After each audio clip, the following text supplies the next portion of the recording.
嗨，大家好，我是采薇，欢迎大家来到我的频道。如果你是在 B 站看我的视频的话呢，千言万语尽在不言中。If you are watching me through YouTube, don't forget to like this video and subscribe to my channel. I'm Elephant, living in Australia, like sharing tech and game reviews. So click this bell, you will not miss future updates. Let's go! 前阵子黑神话悟空的游戏的预告片非常的火爆啊！如果没有看过的小伙伴们，可以戳视频介绍里的链接进行观看。我是在 YouTube 网上看了这个游戏的预告片的。所以说在看预告片之外呢，我也看了很多外国网友关于这个游戏的评论以及看法。其他国家的网友确实感叹于哇，这个游戏画面相当的精湛，而且更加贴合于3A 级游戏的操作模式以及开放型世界。但同时也有很多评论例如，为什么没有七龙珠呢？这不应该是一个攒七龙珠召唤神龙的故事吗？为什么会有七龙珠呢？难道我们提到悟空的第一个反应不应该是《西游记》吗？所以说本期视频我抛开情怀，抛开感动，抛开震惊不谈，我就来浅谈一下为什么外国网友、外国玩家当提到中国历史的时候，却只会张开大嘴感叹哇好长啊，却很难或者无法说出其中的一个人物或者一段历史呢？可是作为中国人，当我们被问及美国或者日本的时候，我们就可以很容易的侃侃而谈，并且脱口而出蜘蛛侠、钢铁侠、绿巨人、武士道、樱花等等等等等等，是因为我们的历史不够源远流长吗？是因为我们的文化不够绚烂多彩吗？不是，是因为我们缺少向他人展示、让他人了解的媒介。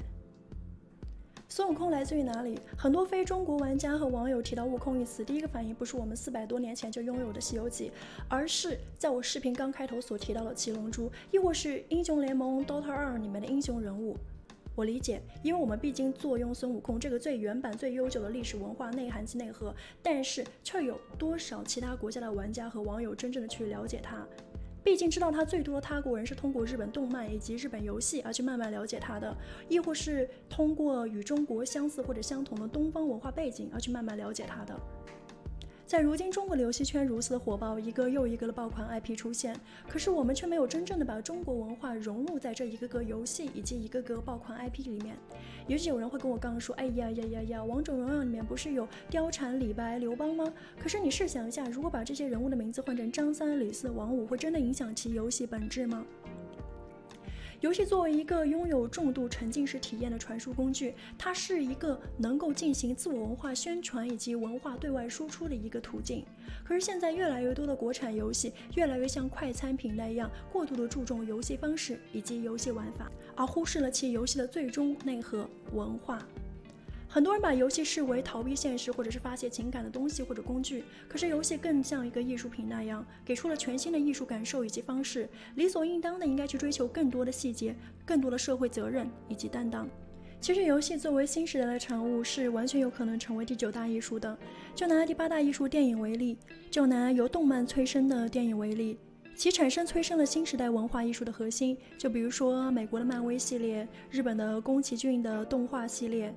他们在吸收资本、扩大影响力的同时，也向外输出了自己的民族及国家的精神、信仰、风俗、传统以及核心的价值观，使越来越多其他国家的朋友去接受其核心的价值观，尤其是对年轻的一代则具有影响力。不可否认其影响力以及传播能力大于最初的文字以及书籍。其中电影呢，以其沉浸式的体验，使人们能够设身处地的投入其中，从而更深层次的去接受其传播的价值观。那么我们不得不想对比一下，比电影更具沉浸式体验的游戏能为此做到什么程度？其实很多的游戏已经给了我们答案，比如说恶心的作品《荒野大镖客2》，以西部拓荒史为题材，带我们领略了一个真实的西部世界。日本的对马岛之魂说了一个80个武士抗击蒙古侵略的小故事，短短3个章节体现了日传佛教还有日本武士道的精神、日本的非剧以及更多深入人心的心理斗争还有心理选择。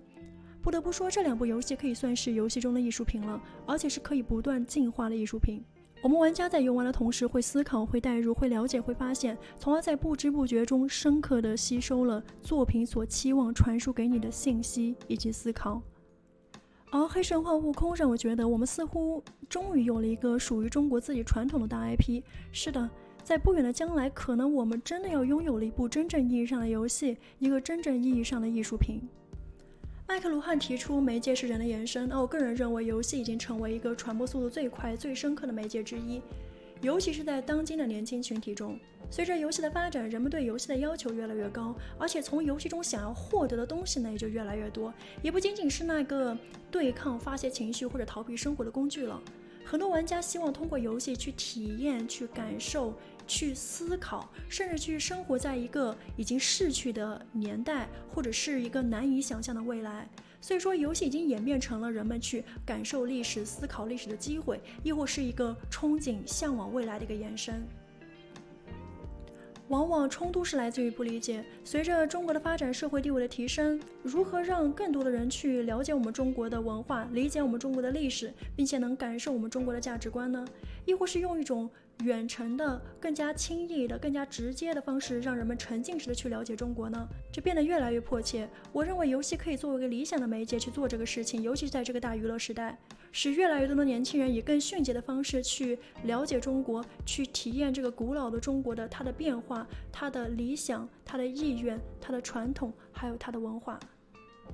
我相信不仅仅是我，大家也都希望国产游戏有着越来越多的大作，而且题材不仅仅局限于《西游记》还有《三国》这些题材。我们有侠义精神、绿林文化，我们有盘古开天地、女娲补天的神话，我们有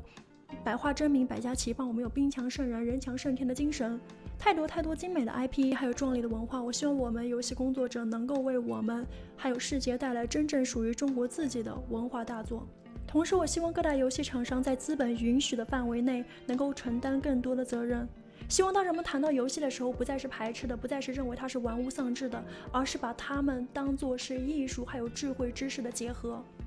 不要只注重游戏的玩法还有吸金的力度，不要只注重游戏内单纯的对抗，把游戏真正的灵魂还给它。我相信一个好的作品不仅仅是资本的回馈，还有广大玩家的忠诚以及感悟。我希望国产游戏有一天能够摆脱换皮买 IP 的怪圈，做出真正属于中国自己的艺术。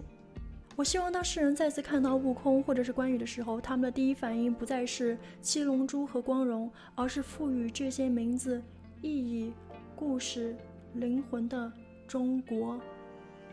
总体来说不错吧？有什么想法评论告诉我。我是采薇，下一个视频见。